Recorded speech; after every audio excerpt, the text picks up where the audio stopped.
Je suis Mika et comme beaucoup de personnes, j'étais victime d'harcèlement scolaire. Ils m'appelaient le Libanais, le PD.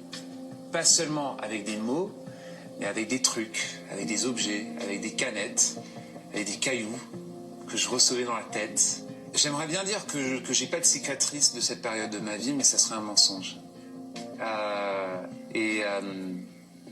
Bien sûr, j'en ai. Je cachais la réalité de ce qui se passait.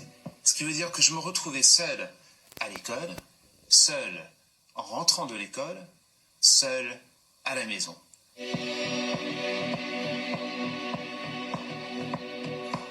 avait décidé que c'était moi qu'elle allait harceler. J'étais mis sur une chaise. Je devais attendre pendant 1 heure, 2 heures, sans bouger. Je demandais d'aller à la toilette, j'avais pas le droit, et je faisais pipi dans la chaise.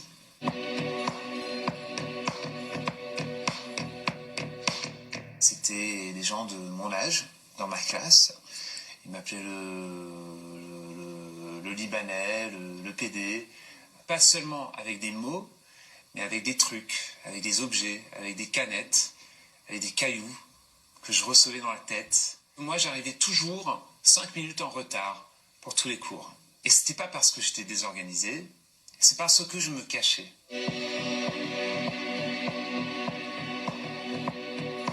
J'ai arrêté de parler,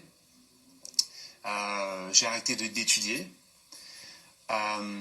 j'ai commencé à avoir des problèmes très sévères et très sérieux avec l'écriture, et j'écrivais plus, je lisais très mal, et j'avais honte de le dire à ma famille, à mes parents, parce que c'était comme si j'étais pas assez normal.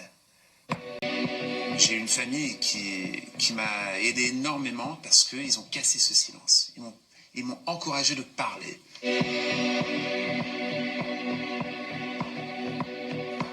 Elle a vu avec ses propres yeux et elle a écouté ce qui se passait. Et elle est sortie de l'école, elle a couru à la maison, elle a tout expliqué à mes parents. Et je suis extrêmement reconnaissant du courage de ma sœur d'expliquer à ma mère ce qui s'est passé, du courage de mes parents qui ont tout risqué pour me faire sortir de ce système-là.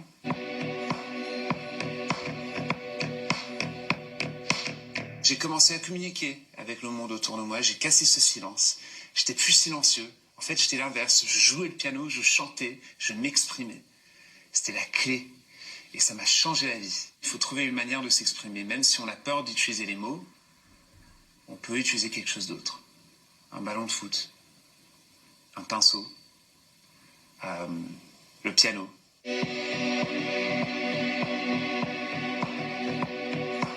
J'aimerais bien dire que j'ai pas de cicatrice de cette période de ma vie, mais ça serait un mensonge. Bien sûr, j'en ai. On n'oublie jamais ce sentiment. Jamais. On peut avoir 35 ans, on peut avoir 55 ans, on n'oublie pas. Quand je vois quelqu'un devant moi qui est en train d'être harcelé, ça me provoque une rage. Une rage dingue. Et c'est là où je veux les défendre.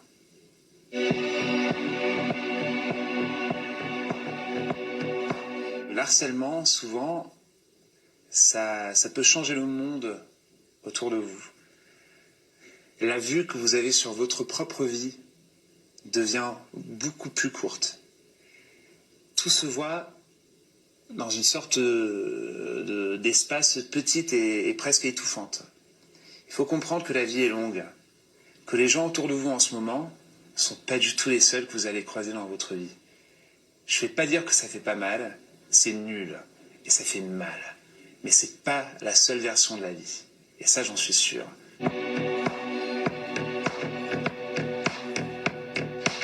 Pour éviter que les gens qui sont en train de vous harceler ne gagnent pas, il faut parler. Il ne faut pas avoir honte. Les gens qui vous harcèlent veulent que vous avez honte. Eh ben, c'est le harcèlement qui est honteux.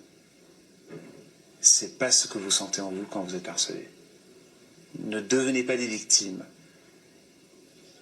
Ne parlez pas avec les poignets, parlez et expliquez à tout le monde ce qui se passe. Faites du bruit.